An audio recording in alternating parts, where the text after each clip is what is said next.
Today I wanted to talk to you about voice feedback. Over the last 30 days I have been trialling giving students in Key Stage 3, 4 and 5 voice feedback files using an Olympus dictaphone. The Olympus dictaphone numbers files sequentially, so all I have to do is, once I've recorded some feedback, make a number of the file next to the student's name and I can distribute it to them later on. I can rename the files using a small program off the internet that will actually rename a group of files based on a list, so it makes it really quick and easy to distribute to the students via the shared area or the VLE, the Moodle.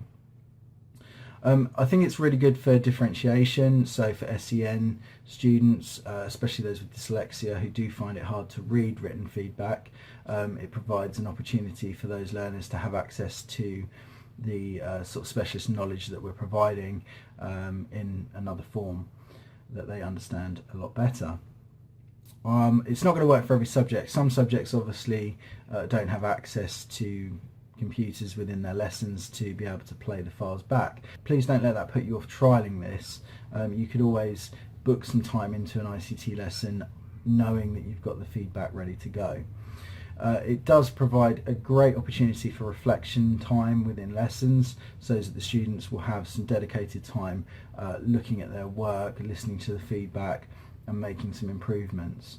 I have noticed an improved levels using this method, and I will conduct some more research and some more trialling of this to see whether it does impact between students who use written feedback and voice feedback. I would like you to give it a go. Let me know, please feedback to me if you do have any comments on this. I would really like to get some other people's opinions. The next part of the video will cover renaming the files. I've also included some colleagues' observations and some feedback from the actual students on what they thought of the feedback. I hope this has been helpful, and I hope you take something from it.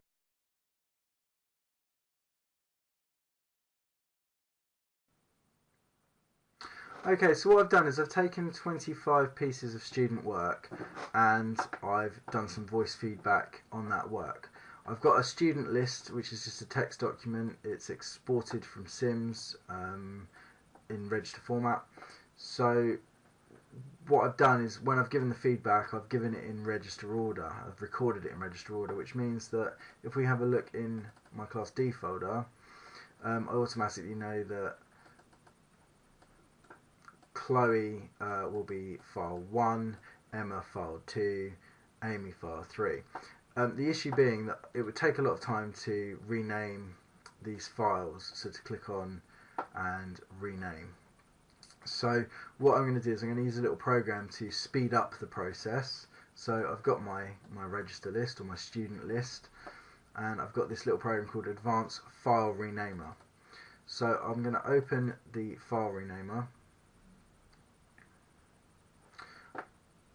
and I'm just going to add a renaming method. So all I do is click Add Method, List, and I select that list by loading it, and there's all the names.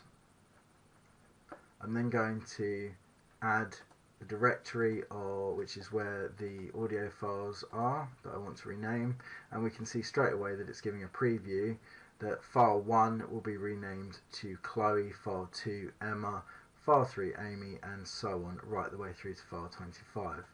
So all I'm going to do to rename them is click Start Batch, click Start. I can then close the program, and if we open the folder, you'll see all the names have replaced those numbers and are named appropriately, ready for distribution to the student through the VLE or the shared area.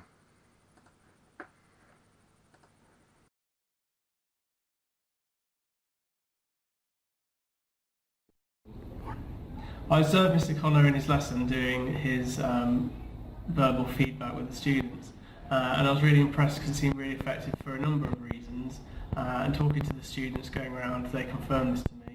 So first of all, lots of the students felt that the feedback they received from the teacher was more detailed with it being verbal, because Mr. Connor could describe the improvements that they needed to make to their work.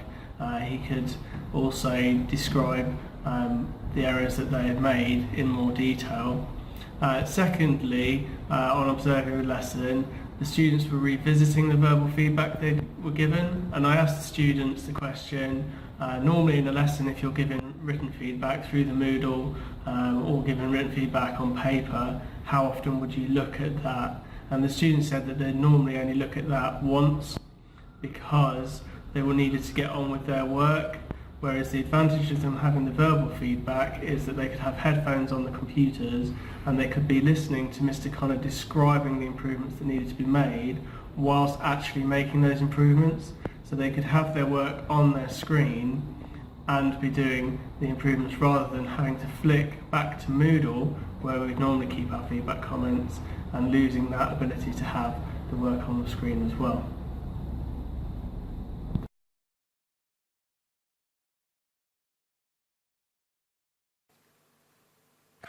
Grant, this is your feedback for 28.2. You've done some really good work on this and it's almost at distinction standard. I'd like you to add a title page, center your images, think about underlining titles and indenting subheadings. You need to add a date to the document. Where you've talked about security mechanisms, you haven't given an example of one. So we talked about in class about credit card purchases online and a way to verify the card ownership. So maybe talk about that number. It had a very specific name. You could look it up if you don't remember and just go on to talk about firewalls. Don't forget I asked to include an example of a free firewall that is available on the internet and talk about or list some of their features. You've done some really good work on this. I'm very happy. Keep working the way you're working, get these changes made and get it uploaded to Moodle and I'll remark it for you. Thanks a lot.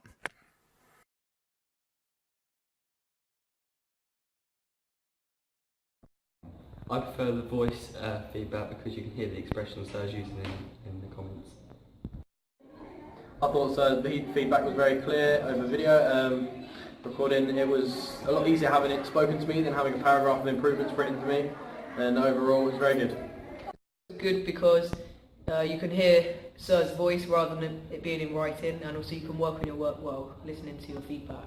I thought Sir's feedback was very useful and easy to follow, and it helped me make improvements to my work, and I preferred it to having work written in front of me. Feedback better because I can listen to it more than once, and it's better than this reading through a paragraph of comments I don't really understand. With Sir's feedback, I thought it was very clear, I thought it was easy to follow, I found it a lot more easier than having it written in front of me.